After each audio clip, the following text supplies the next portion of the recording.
அன்புள்ள ரவி டிவி அன்பர்களே வணக்கம். சூரிய பேச்சியை பற்றி நாம் பார்க்க போகிறோம். சூரிய பகவான் நவம்பர் 17ஆம் தேதி துலாம் ராசியில் இருந்து விருச்சிக ராசிக்கு செல்கிறார். இதுவரை துலாம் ராசியில் நீச்சம் அடைந்திருந்தார். சில ராசிகளுக்கு பாதிப்பு, சிலருக்கு சாதகம், சிலருக்கு பாதகமாக இருந்தது.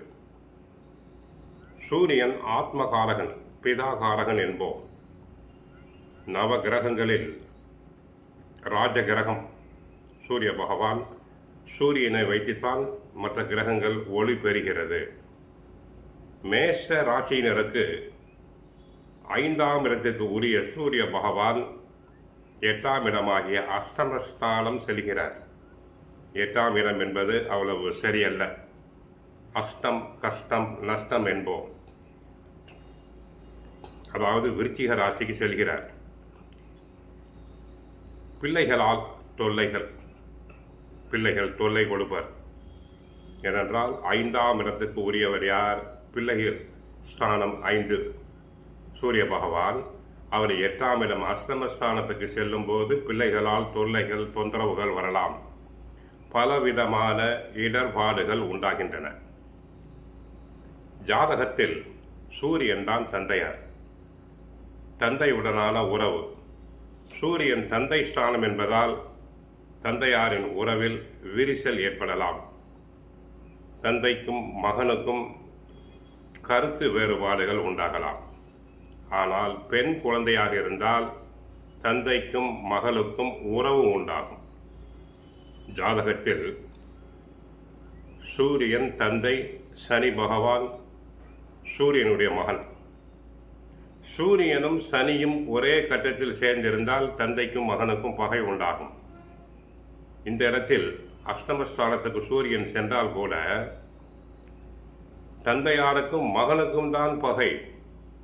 தந்தை மகள் உறவு. ஆனால் சில சமயம் தந்தைக்கு உடல் நலக்குறைவு உண்டாகலாம். உடல் நலனில் கவனம் தேவை. உத்தியோகத்தை பொறுத்தவரை எதிர்பார்த்த பதவி உயர்வில் தடை தாமதங்கள் உண்டாகலாம். சிலருக்கு விரும்பத்தகாத இடமாற்றங்கள், மனதில் தீட்டிய திட்டங்கள் ஒன்று, நடப்பது ஒன்று. ஆகவே மனதுக்கு விரும்பத்தகாத இடமாற்றங்கள், உயர் அதிகாரிகளுடன் பகை ஏற்படலாம். நல்லபடியாக வேலை செய்தால் போல பொல்லாப்பு. பிறர் வேலையையும் சேர்த்து செய்ய வேண்டியிருக்கும்.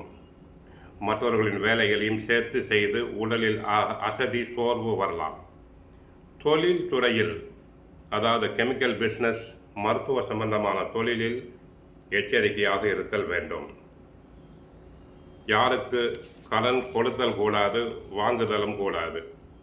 அரசியல் பொறுத்தவரை அரசியல் சம்பந்தப்பட்ட கிரகம் சூரியன் என்பதால் கட்சிக்குள் கருத்து வேறுபாடுகள் வரலாம். தங்களை பற்றி சிலர் கோல் சொல்லக்கூடும். ஆகவே மேல் மற்ற தலைவர்களிடம் அனுசரணையாக பழக வேண்டும். யாரிடமும் வாக்குவாதங்கள் செய்தல் கூடாது. கட்சிக்குள் நியாயமாக கிடைக்க வேண்டிய பதவி உயர்வுகளில் சிறு தடங்கல்கள், தாமதங்கள் உண்டாகலாம். உடல் நலனில் கவனம் தேவை. உஷ்ண சம்பந்தமான நோய்கள் அதிகரிக்கலாம்.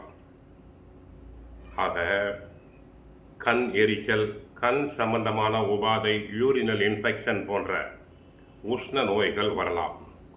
மருத்துவ சிகிச்சை தேவைப்படும்.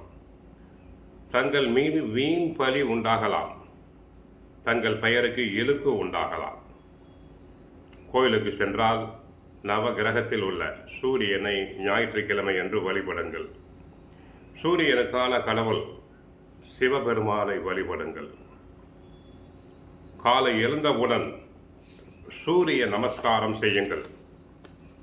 சூரியனால் ஏற்படக்கூடிய பாதிப்புகள் அகலும். முடிந்தால் ஆதித்ய ஹிருதயம் படித்தல் வேண்டும். சூரியன் தான் ஹார்ட் சம்பந்தமான கிரகம், கண் சம்பந்தமான கிரகம் என்பதால் ஹார்ட் சம்பந்தமாக, இதய சம்பந்த கோளாறு உள்ளவர்கள் அவசியம் ஆதித்ய ஹிருதயம் பாராயணம் செய்யுங்கள். வாழ்க வளமுடன். மங்களம் உண்டாகட்டும்.